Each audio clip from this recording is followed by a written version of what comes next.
একটি চাঞ্চল্যকর ও শো অফের ঘটনা সোশ্যাল মিডিয়ায় ভাইরাল হয়েছে। ভাইরাল হওয়া ওই ভিডিওতে দেখা যায় এক যুবক পেট্রোল পাম্পে দাঁড়িয়ে নিজের স্করপিও এসইউভি গাড়িতে ডিজেল ঢালছেন, যা দেখে নেটিজেনদের মধ্যে তীব্র ক্ষোভের সৃষ্টি হয়েছে। ঘটনাটি ঘটেছে ভারতের রাজস্থানের একটি এলাকায়।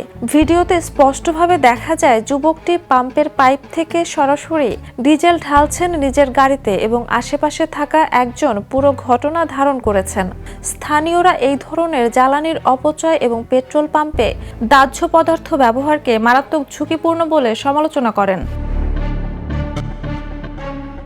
ভিডিও ছড়িয়ে পড়ার পর পুলিশ দ্রুত হস্তক্ষেপ করে। তারা মহিপাল সিং নামের ওই ব্যক্তিসহ 2 জনকে গ্রেপ্তার করে এবং ব্যবহৃত স্করপিও গাড়িটি জব্দ করে।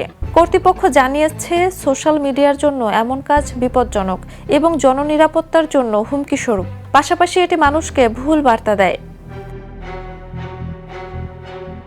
Jhuma Mridha, the news.